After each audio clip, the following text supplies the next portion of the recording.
state of no achievement para sa mga manggagawa. BBM, bagsak na bagsak ang marka. Bukod dun sa pagtataas ng income tax exemption, wala nang narinig kay Pangulong Bongbong Marcos. Merong legislated wage increase na nakahain dito sa Kongreso, 200 pesos. Binaliwala ng Pangulo. House Bill number 8081, pagbubuwag ng provincial rate, 200 congressman ang sumusuporta, including House Speaker Bogie D. Binaliwala rin ng Pangulo. Inaasahan sana namin na kahit papaano, merong sasabihin si Pangulong Bongbong Marcos na panahon na para wakasan ang kontraktualisasyon lalo na sa gobyerno. Pero wala rin tayo narinig. Lalong higit sa pribadong sektor. So sa sahod, sa provincial rate, sa security of tenure, walang binanggit ang Pangulong Bongbong Marcos. So magandang bagay na itinataas yung income tax exemption. We will support that. Magandang bagay din yung sinabi ni Pangulong Bongbong Marcos na tatanggalin yung systems loss. Pero higit doon sa pagtatanggal sa systems loss, tila pipe ang Pangulo pagdating sa pagbawas man lang, kung hindi man tuluyang tanggalin, yung value-added tax on electricity and petroleum products. Susundan lang naman natin yung National Concern Survey. Ang concern ng mga Pilipino, kontrolin ang presyo ng mga bilihin. Walang malinaw na tugon si Pangulong Bongbong Marcos paano pabababain ang presyo ng mga bilihin, lalong-lalo na sa produktong petrolyo. Sunod, binanggit niya, hinahangaan daw ang bansa natin pagdating sa pagresponde sa Middle Eastern crisis.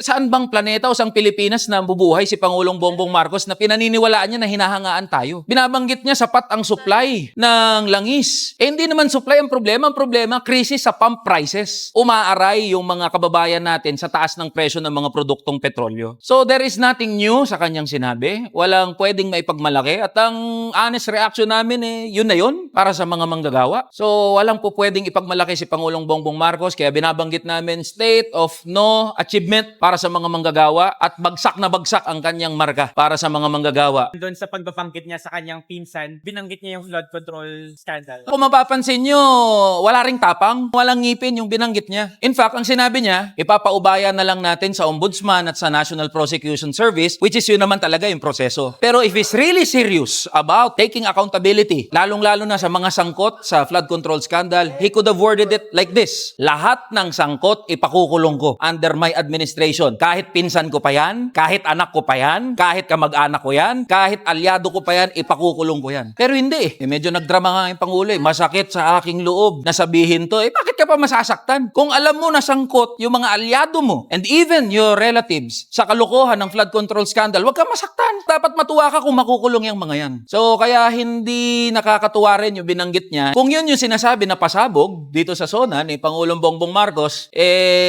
walang pasabog dun sa binabanggit niya. Tara na, kamanggagawa.